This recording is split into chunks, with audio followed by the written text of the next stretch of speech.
Friends, मैं Rudresh Pandey biology classes में आप सभी का स्वागत करता हूं। और मैं आपके लिए एक नई वीडियो लेकर आया हूं जो हमारे लिए बहुत ही इम्पोर्टेंट है।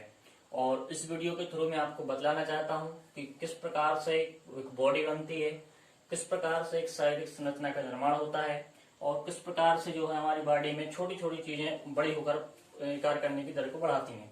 तो हमारे स्टूडेंट्स का कहना होता है, क्वेश्चन बनता है कि सर कोशिका क्या है, कोशिका कैसे काम करती है, कोशिका शरीर में किस प्रकार से बढ़ती है। वैसे कहा गया है कि कोशिका को संरचनात्मक और कार्यात्मक इकाई है, लेकिन स्टूडेंट का कहना है कि सर किस प्रकार से संरचना और कार्यात्मक दोनों में काम करती है। आप हमें कुछ क्वेश्चन इसके हिसाब से बतलाएं। तो स्टूडेंट्स, मेरा कहना है कि जिस प्रकार से एक बॉडी बनती है उसी प्रकार से एक हाउस बनता है, यानी कि मकान बनता है। तो जिस प्रकार से मकान और शरीर, मैं एक तुलना करके एक एग्जाम्पल के थ्रू आपको बहुत अच्छे आसानी तरीके से बतलाना चाहता हूँ कि मकान और शरीर दोनों एक प्रकार के एग्जाम्पल ऐसा है जो व्यक्ति कभी नहीं भूलता है। सबसे अच्छा ऑप्शन है हमारे लिए कि मैं यहाँ पर शारीरिक संरचना को बढ़ाते हुए बताऊंगा और यहाँ पर मकान की संरचना को बढ़ाते हुए बताऊंगा दोस्तों। तो सबसे पहले कोशिका विज्ञान यानी कि सेल बायोलॉजी में सबसे पहले मैं आपको एक नई चीज बताना चाहता हूँ कि कोशिका जीवन की संरचनात्मक और कार्यात्मक इकाई है। कहा जाता है कि कोशिका जीवन की संरचनात्मक यानी कि स्ट्रक्चरल और वर्क हार्डिंग, तो स्ट्रक्चरल और वर्क हार्डिंग दोनों की इकाई यानी क्रियात्मक और कार्यात्मक। तो हम देखते हैं दोस्तों कि हमारी बॉडी में कोशिका संरचना के अनुसार कैसे बढ़ती है और कार्य के अनुसार कैसे बढ़ती है। दोस्तों, एक छोटा सा पॉइंट है मेरा कि इस पॉइंट के थ्रू मैं आपको बतलाना चाहता हूं कि कोशिका जिस प्रकार से मकान आगे बढ़ता है उसी प्रकार से हमारा शरीर आगे बढ़ता है। दोस्तों, एक छोटा सा ऑप्शन दूंगा, आप सभी ने स्टार्टिंग से मकान बनता हुआ देखा होगा। तो सबसे पहले हमें मकान बनाने के लिए किसकी आवश्यकता पड़ती है दोस्तों? एक छोटे से ईंट की आवश्यकता पड़ती है। इसको मैं नीचे से स्टार्ट करूंगा। ईंट, हमें सबसे पहले ईंट की आवश्यकता पड़ती है। और जिस प्रकार से एक ईंट पूरा मकान तो खड़ा नहीं कर सकती, एक ईंट, हमें एक ईंट के थ्रू पूरा मकान खड़ा नहीं करना है, सिर्फ हमें अभी प्रेजेंट में एक ईंट लेना है। उसी प्रकार से दोस्तों हमें सबसे पहले यहाँ पर एक कोशिका लेना है। जिस प्रकार से हमें यहाँ ईंट लेना है उसी प्रकार से हमें यहाँ कोशिका लेना है। अब हम जब बात करेंगे कि एक ईंट से पूरा मकान बन नहीं सकता, उसी प्रकार से एक कोशिका से पूरा शरीर नहीं बन सकता। तो यहाँ पे हम बात किसकी कर रहे हैं? हमने स्टार्टिंग से सुना है कि कोशिका, एक कोशिकीय शरीर जीव अलग होते हैं और बहुकोशिकीय शरीर जीव अलग होते हैं। तो यहाँ पर कोशिका में हमने क्या कहा गया है? बहुकोशिकीय, यानी कि बहुत सारी कोशिकाएं मिलकर के, यहाँ पर बहुत सारी कोशिकाएं मिलकर के यानी बहुकोशिकीय कहा गया है। बहुत सारी कोशिकाएं मिलकर क्या करती हैं? एक शरीर का निर्माण करती हैं। उसी प्रकार से बहुत सारी ईंटें मिलकर के, आप सबने देखा है दोस्तों, यानी कि बहु यानी बहुत सारी, तो बहुत सारी ईंटें मिलकर के एक मकान का निर्माण करती हैं। सबसे पहले हम ऑप्शन करेंगे एक ईंट, एक कोशिका की बात हो गई यहाँ पे दोस्तों। अब हम बात करेंगे 2 ईंटों की या 3 ईंटों की या 4 ईंटों की। तो यहाँ पर जब हम 4 से 6 ईंटें इकट्ठी कर देंगे तो एक छोटा सा हमें दीवार का एक खड्डा दिखाई देगा, यानी छोटी दीवार दिखाई देगी। इसको हम क्या बोल सकते हैं दोस्तों? छोटी दीवार। उसी प्रकार से यहाँ पे जब हम बात करेंगे कोशिका, यानी कि जब 4 से 10 कोशिकाएं इकट्ठी हो जाएंगी तब दोस्तों क्या बन जाएगा? यहाँ पे एक छोटा सा ऊतक। तो यहाँ पे जो स्ट्रक्चर बनेगी हमारी टिश्यू की बनेगी, ऊतक की बनेगी, है ना।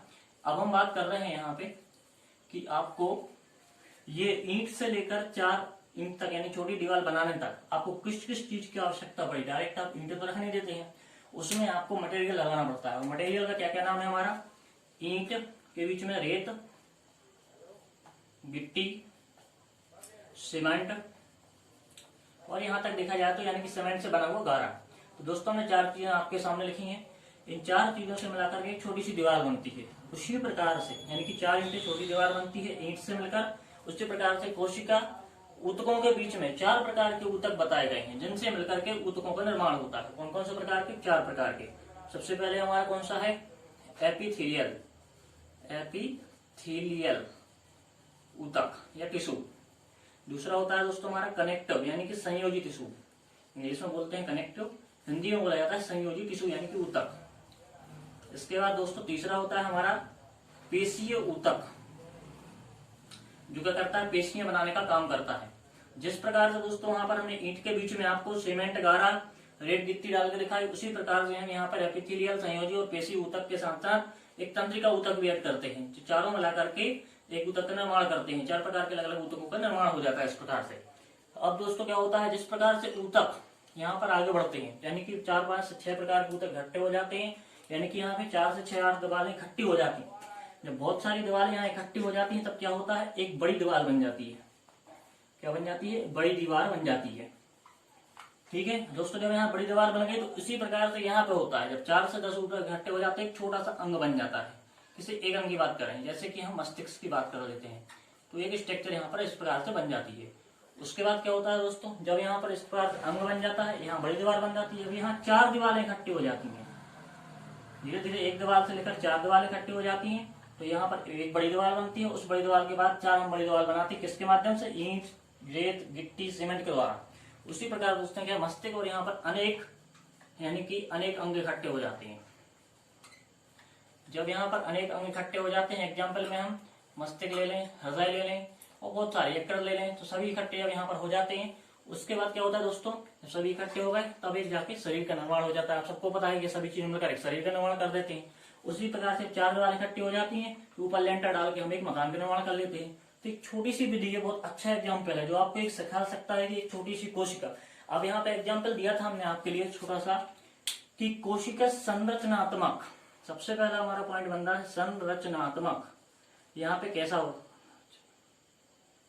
त्मक किस प्रकार से हो रही है यहाँ पे, तो यह संरचना, जिस प्रकार से ईंट, जिस प्रकार से हमारी ईंट छोटी सी ईंट एक पूरी संरचना बनाते हुए हाउस तक पहुंच जाती है, उसी प्रकार से कोशिका भी एक छोटी सी कोशिका, फिर दूसरी कोशिका इकट्ठी हुई, फिर तीसरी कोशिका इकट्ठी, इस प्रकार से अनेकों कोशिका, बीच में जो बचे हुए ऊतक सेट हो जाते हैं इस जगह पे, और यह जाकर एक छोटा सा जो अंग बनाती है, अंग से अनेक अंग बनते हैं और फिर एक शरीर का निर्माण हो जाता है। तो उस प्रकार से ये संरचनात्मक तरीके से कार्य कर रही है।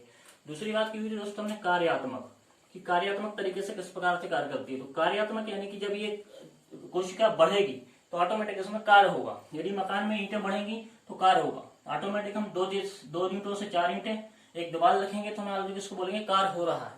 इस प्रकार से यहाँ पर कोशिका धीरे धीरे बढ़ेगी तो हम इसको ऑलरेडी कहेंगे कि कार्य हो रहा है, यानी कि यहाँ पर धीरे धीरे ये संरचनात्मक और कार्यात्मक दोनों तरीके से काम करती है और आगे जाकर दोस्तों ये बॉडी एक शरीर का निर्माण कर देती है। तो एक छोटा सा डाउट था, क्लियर हो चुका है दोस्तों, और आगे मैं आशा करता हूँ नेक्स्ट वीडियो लेकर आऊंगा तो आपको प्रत्येक ऊतकों के बारे में बतलाऊंगा, अंग के बारे में बतलाऊंगा। इस प्रकार दोस्तों इस चैनल को सब्सक्राइब करें, लाइक करें और आने वाले वीडियो को देखते रहें। थैंक यू दोस्तों।